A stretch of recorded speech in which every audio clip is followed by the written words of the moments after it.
What if the world's holiest institution was hiding one of the most secretive financial systems on Earth? Behind these walls lies what many call the Vatican Financial Black Box. This is the story of Vatican Bank's secrets the world was never meant to see. At the center stands the Institute for the Works of Religion. Accusations range from Vatican Bank corruption to global money scandals. Names like Roberto Calvi and the Banco Ambrosiano scandal changed history. This leads us into the Vatican offshore system and hidden financial networks. From Vatican money laundering claims to sovereign immunity protections. This is not rumor. It's a white-collar crime documentary.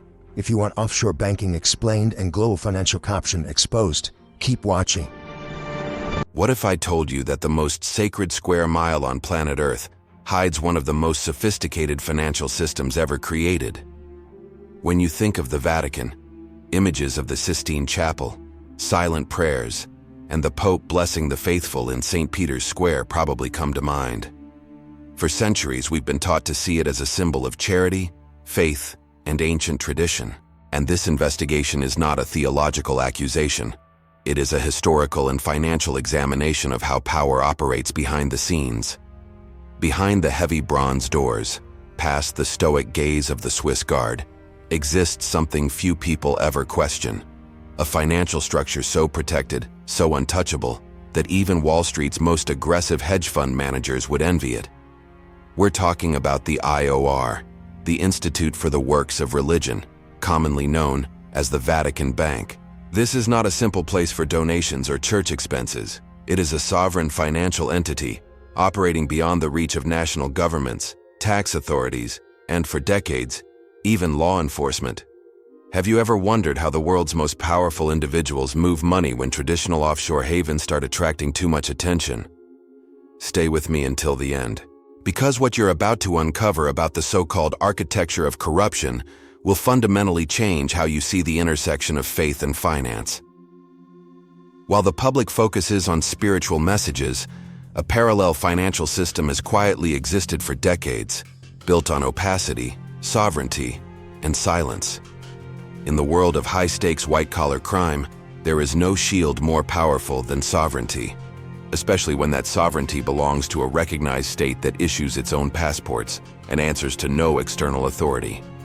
For all practical purposes, the Vatican Bank functions as the ultimate offshore structure. Why deal with the Cayman Islands or Panama when you can operate from the heart of Europe with diplomatic immunity? Money enters this system as one thing and exits as another, transformed by layers of secrecy and the prestige of a holy institution. And this is where today's micro-theme becomes essential. Organized crime doesn't always look like crime. Sometimes, it looks exactly like a legitimate business model. Shell companies, layered transactions, and deliberate opacity aren't anomalies here. They are the blueprint. What you're about to discover isn't about a few bad actors or isolated scandals. It's about a structural design, a system engineered to protect power and capital at any cost. Many people feel the global financial system is rigged in favor of those who know how to operate in the shadows. This story exists because that instinct is often correct. So the real question isn't whether corruption exists. The real question is this: how did a house of prayer become one of the most protected financial fortresses in modern history? And who truly benefits from that silence? That cold, calculated deal had a name: the 1929 Lateran Treaty. It was the precise moment when the spiritual authority of the papacy collided with the political desperation of Benito Mussolini. Officially, it marked the birth of the modern Vatican state. Unofficially, it marked the birth of a financial giant hiding in plain sight. In exchange for political recognition, the Church received an enormous cash settlement, not just compensation, but a sudden mountain of capital with no precedent and no obligation to follow the rules of the traditional banking world. This wasn't simple seed money. It was the ignition point for a global financial strategy. Overnight, the Vatican found itself holding resources that rivaled major institutions, but without the infrastructure, regulation, or transparency expected of one. What followed was not improvisation, but adaptation. Techniques that would later define aggressive boardrooms in New York and London began to take shape here, decades earlier. This is the part of history that rarely makes it into textbooks. And once you see how deep these roots go, it's hard to unsee the pattern. Because the real, original sin of Vatican finances wasn't accepting money from a dictator. It was the decision that came immediately after. They didn't lock it away in vaults or limit it to charity. They understood that to protect power, money needed to move, quietly, across borders, without questions. That realization triggered a transformation. The Church began shifting from a guardian of souls into something far more complex. A master of sovereign finance, operating beyond the reach of secular authority. And this is where I want to pause for just a moment. If what you're hearing already fits together in your mind, if this shift from faith to financial strategy feels disturbingly logical, leave a small signal in the comments. Just something simple.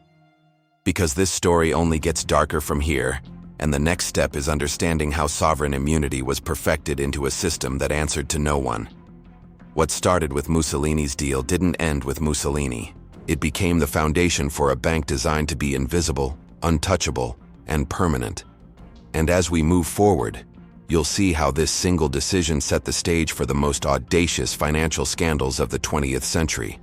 Scandals that would eventually expose what happens when absolute secrecy meets absolute power. Now let's go deeper, because to truly understand what the Vatican became, you have to return to a world on the brink of collapse.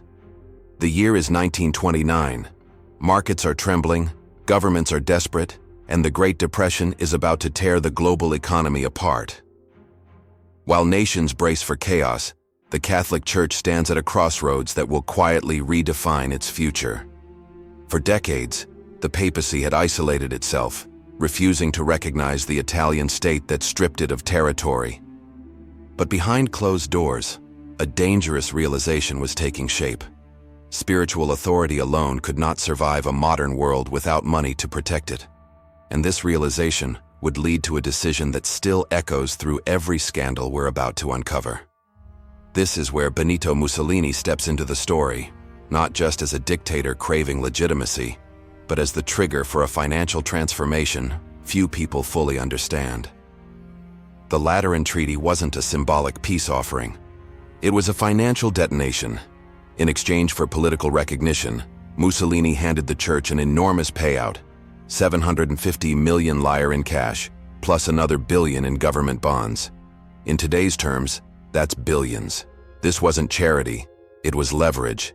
And this moment would later explain why certain scandals were never truly punished. Because this money didn't just fund the Church, it rewired how it thought about power. But here's the key question, and this is where everything starts to feel uncomfortable. What do you do when a religious institution suddenly holds more liquid capital than many nations? The answer wasn't humility, it was strategy. This money wasn't locked away, it was deployed. And that decision explains everything that comes next. To execute this new vision, the Vatican brought in a man most people have never heard of, but should. Bernardino Nogara, a brilliant banker, cold, precise, and obsessed with secrecy. Nogara agreed to take control of Vatican finances under one non-negotiable condition: absolute freedom. No priests, no moral oversight, no questions. His investments would answer only to results. And with that single agreement, the Church crossed an invisible line. Because from that moment on, faith stepped back, and finance took the wheel. Under Nogara, the Vatican didn't invest like a charity. It invested like an empire. Electricity, gas, insurance, real estate, arms-linked industries, companies across Europe, companies in the United States. Nothing was off limits. This wasn't survival anymore. This was expansion. Quiet, calculated, and hidden behind stained glass and silence. And this is where the architecture of corruption truly begins to form, brick by brick. But the real genius of the system wasn't just where the money went, it was how it moved. The Vatican was now a sovereign state. That meant immunity, no taxes, no audits, no regulators knocking at the door. Imagine the power of a nation combined with the secrecy of a private vault. Money crossed borders untouched. Deals were made unseen. This wasn't just early capitalism. It was the prototype of the modern offshore system, built decades before the world even had a name for it. And slowly, something else took root. A culture. A belief that protecting the church justified anything. Shell companies, shadow partnerships, political alliances that would never survive public scrutiny. This wasn't about greed alone. It was about fear. Fear of losing control. Fear of becoming vulnerable again. And fear is what turns institutions silent. By the time the outside world began to notice, it was already too late. The system worked. It was invisible, untouchable, and incredibly effective. The Vatican had quietly mastered a financial model that mirrored the darkest corners of Wall Street, long before Wall Street perfected it themselves. And this is why what happened later wasn't an accident. It was inevitable. Because when you trace the scandals backward, every hidden account, every unexplained transfer, every protected banker, they all lead back to this moment, to a deal made in 1929, to a decision to choose secrecy over transparency, and to a machine designed not to serve faith but to protect power at any cost. Write in the comments, "Now I see the patterns." Forget the idea of history for a moment, because this is where the system itself is exposed. The real revelations don't come from treaties or names, but from structure. To understand the Vatican Bank, officially called the Institute for the Works of Religion, you have to erase everything you know about what a bank is supposed to be. No branches, no ATMs, no smiling clerks behind glass. The IOR doesn't operate in public view at all. It exists like a financial phantom, a sealed core at the center of Europe that follows none of the rules that govern the rest of the banking world. This isn't a bank you walk into. It's a black box you're never meant to see inside. Here's where the pattern sharpens. When corporations or billionaires want secrecy, they usually run to offshore havens, Cayman Islands, Panama, the British Virgin Islands. These places offer low regulation and high opacity, but they come with suspicion. If your money is there, people ask questions. The Vatican offered something far more powerful, a place where money could hide behind holiness, where secrecy wasn't just legal, it was sacred. And that's why, quietly, the world's most informed elites realized something shocking long before the public did. The Vatican Bank wasn't just an offshore option, it was the ultimate one. And this isn't speculation, it's structural reality. Because the Vatican is a sovereign state, the IOR was shielded by diplomatic law.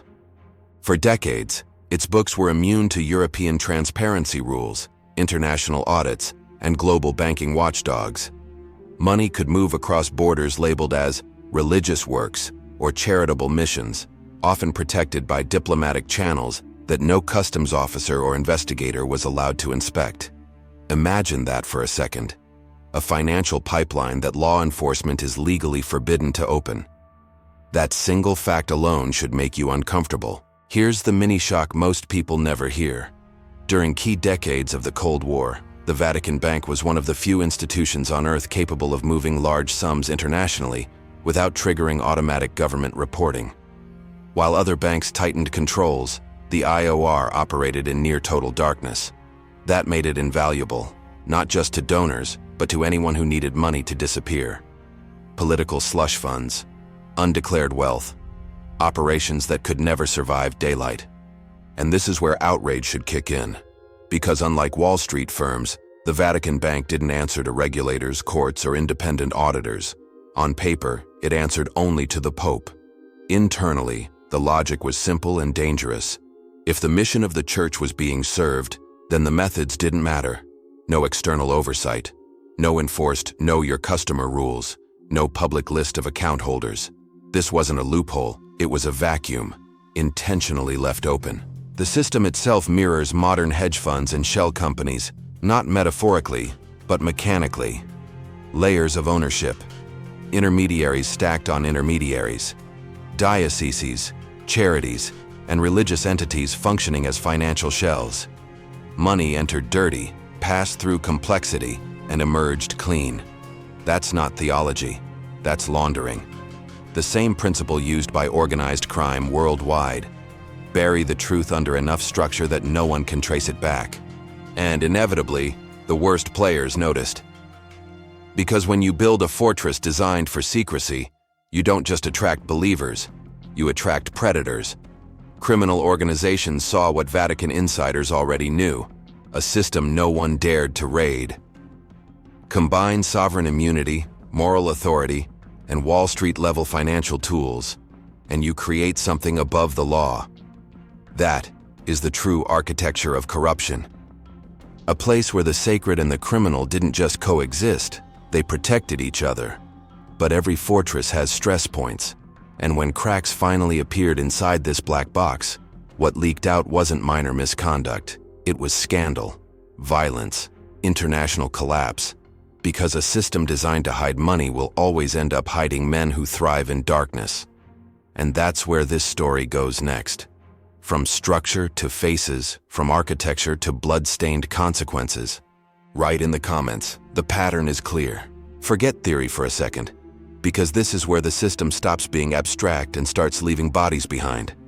When a financial structure is built for absolute secrecy, it doesn't just protect wealth, it protects crime. And eventually, it demands loyalty paid in blood. This is the point where the Vatican's black box collides with the real world, and the name at the center of that collision is Roberto Calvi, the man history would come to call God's banker. On paper, Calvi was the chairman of Banco Ambrosiano, the largest private bank in Italy. In reality, his true power flowed from his intimate relationship with the Vatican Bank. This wasn't a loose partnership, it was structural. Under the leadership of Archbishop Paul Marcinkus, the IOR became the silent backbone of a web of offshore companies controlled by Calvi. Companies that didn't produce goods, didn't offer services, and barely existed outside of documents. Their sole function was movement of money, billions of dollars crossing borders with zero scrutiny, protected by Vatican sovereignty. And that raises a terrifying question. If no one was watching, what kind of money was being moved? The answer leads straight into darkness. By the late 1970s, the Sicilian Mafia was drowning in cash from the exploding heroin trade. They didn't need guns. They needed legitimacy. They needed their blood money to pass through the world and come out clean. And they found the perfect machine. Through shell companies in Panama and Luxembourg, backed indirectly by the moral and diplomatic shield of the Holy See, mafia capital was washed into the global financial system. Street crime became high finance. Drug money turned into investments, and all of it moved through channels no police force was allowed to inspect. But the web didn't stop there. Behind the bankers and the mob stood political protection. Enter the P2 Masonic Lodge, a secret organization operating like a shadow government inside Italy. Generals, ministers, intelligence chiefs, media executives. Roberto Calvi was one of them. P2 ensured silence. Investigations stalled. Questions died quietly. This wasn't corruption by accident. It was a coordinated system where church money, criminal money, and state power locked arms. A perfect triangle. And history shows us something brutal about systems like this. They don't collapse gently. The collapse came in 1982. Auditors discovered a hole in Banco Ambrosiano's books. $1.3 billion gone. Not lost. Gone. Vanished into the Vatican-linked offshore maze. Panic followed. Arrest warrants loomed. And then suddenly, Roberto Calvi disappeared. A few days later, his body was found hanging beneath Blackfriars Bridge in London. Not buried, displayed. His pockets were stuffed with cash in multiple currencies. His suit weighed down with bricks and stones, symbols everywhere. The bridge itself, Blackfriars, a chilling nod to the secret orders that ruled his life. Authorities first called it suicide. But the scene didn't lie. Calvi didn't jump. He was executed. Because in a system built on organized crime, failure isn't forgiven, it's erased. The shockwaves were global. Banco Ambrosiano collapsed. Investors were wiped out. And the Vatican stood at the center of the storm. Archbishop Marcinkus, shielded by Vatican sovereignty, never faced trial. He simply stayed inside the walls of Vatican City, untouchable. When asked how the church justified its financial behavior, he reportedly said, "You can't run a church on Hail Marys." One sentence that exposed the mindset behind the entire architecture. This wasn't just a scandal of the 1980s, it was a blueprint. The techniques used, shell entities, layered transactions, moral cover, sovereign protection, are the same techniques still used today by the most powerful financial criminals on Earth. The journey from Mussolini's millions to mafia billions wasn't a detour, it was evolution. And that leaves us with one devastating question. If this is what happened when the black box briefly cracked open, what's still hidden inside it now? Write in the comments. The web is deep. At this point, we need to confront a comforting lie. The idea that scandals like Banco Ambrosiano or the Vatican Bank's secret accounts were accidents, isolated failures, a few bad actors who went too far. That explanation feels safe, but it's wrong. What you're actually seeing is not a system breaking down, it's a system working exactly as designed. And once you understand that, everything changes. In elite finance, the real crime is rarely about breaking the law, it's about escaping it. This is what insiders call regulatory arbitrage, deliberately positioning money, entities, and decision-making in places where the rules either don't exist or can't be enforced. The Vatican didn't drift into this role, it chose it. It built a financial fortress where secular law simply stops at the gate, and that's the key shift you need to see. At this level, crime isn't an action, it's an architecture. Think about how most people imagine white-collar crime. Someone cheats the system, someone hides money, someone gets caught. But that model only applies to small players. At the scale of the Vatican Bank, and later, Wall Street, the game is different. The objective is to create structures so complex, so layered, that no investigator can even find the beginning of the trail. Shell companies owning trusts, trusts owning foundations, foundations answering to sovereign entities. By the time a regulator asks a question, the answer lives in another country, under another law, protected by another flag. That isn't corruption slipping through the cracks. That is the system. And this is where the Vatican becomes crucial to understanding the modern world. Long before the Panama Papers shocked the public, the Vatican perfected the model. Sovereignty as an asset, moral authority as camouflage. While a Caribbean tax haven raises eyebrows, money sitting under the roof of a religious state raises none. Who dares to question it? Who risks a diplomatic crisis, or a religious one, just to follow a ledger? Now here's where this stops being abstract and starts affecting you. Every dollar hidden in these sovereign black holes is a dollar not taxed, not invested in schools, not used for hospitals, not returned to society. When criminal syndicates, corrupt politicians, or multinational corporations move their wealth into systems like this, the cost doesn't disappear. It shifts. It lands on ordinary people, higher taxes, fewer services, permanent inequality. This is why the architecture of corruption matters, because it quietly rewrites the rules of the world you live in without ever asking your consent. And the most disturbing part? The model works. It works so well that it became the blueprint for global capital flight. Wall Street didn't invent this strategy, it refined it. The same logic that protected Vatican funds in the 20th century now protects hedge funds, private equity giants, and political elites in the 21st. Too big, too complex, too sovereign to touch. The Vatican simply added the most powerful shield of all, moral legitimacy. Inside these institutions, the mindset is brutally pragmatic. Law isn't a moral boundary. It's a technical obstacle, something to route around, something to outgrow. And once an organization reaches a certain scale, accountability becomes optional. This is the core of the modern Wall Street model, complexity as immunity. The Vatican just proved it could be done decades earlier. So when you look at the Vatican Bank, you're not just looking at a religious institution with financial problems, you're looking at a mirror, a reflection of how modern capitalism learned to hide itself, how power learned to become invisible, how crime learned to wear respectability. And that brings us to the most dangerous part of this story. Because when a system like this is exposed, the real battle isn't legal, it's internal. It's between those who believe secrecy is survival and those who believe transparency is salvation. In the Vatican today, that war is very real. Reformers versus guardians of the black box. Light versus silence.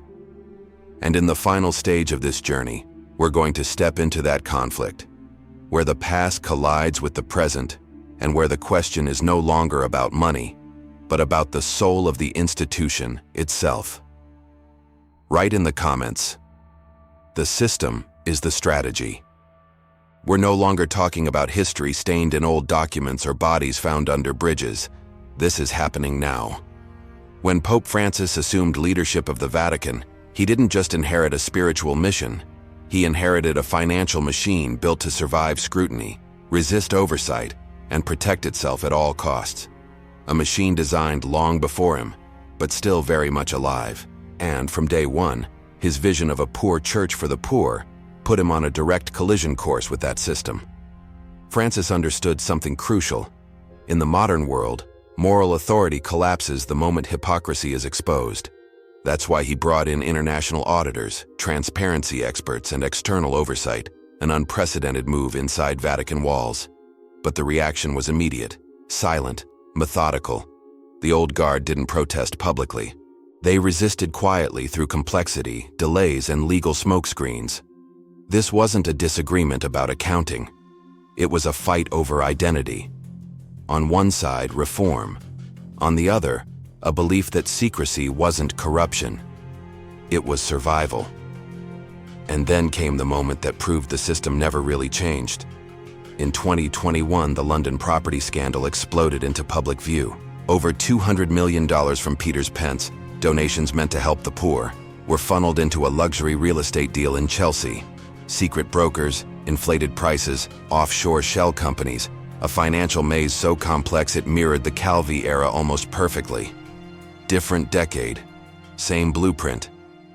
The Wall Street model was still operating inside the Vatican, just updated for the 21st century.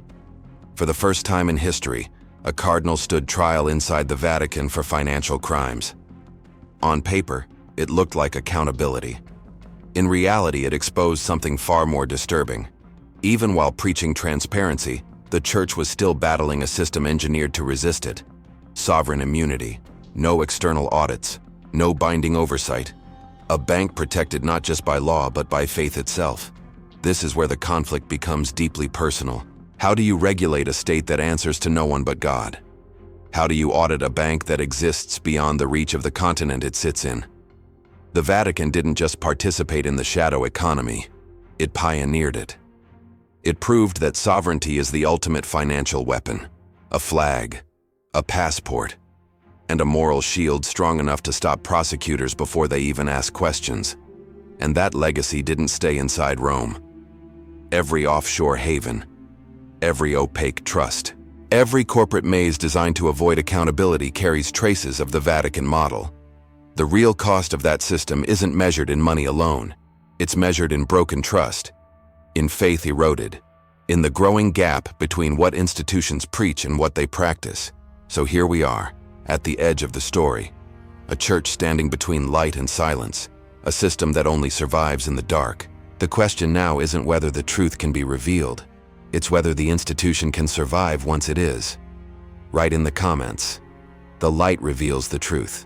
As we close this investigation, one thing should be clear. This story was never just about the Vatican, a bank, or a scandal buried in the past. It's about learning to recognize patterns of power that still shape the world you live in today. Once you see how faith, sovereignty, and capital can merge into a single system, you can't unsee it. And that awareness changes how you read every headline from now on. If you stayed until this moment, it's because you're not here for surface answers. You followed the trail, you connected the dots, and that matters. So instead of asking for everything, I'll ask for just one thing. Leave a comment with this phrase: I followed the trail. It's not for the algorithm. It's a quiet signal between people who choose depth over distraction. Because this story doesn't end here. The patterns we uncovered today don't belong to the past. They're alive, evolving, and hiding in plain sight. And in the next video, we take everything you've learned and apply it directly to the power structures shaping the world right now. Some systems survive because no one looks too closely. You just did. Now follow the next trail.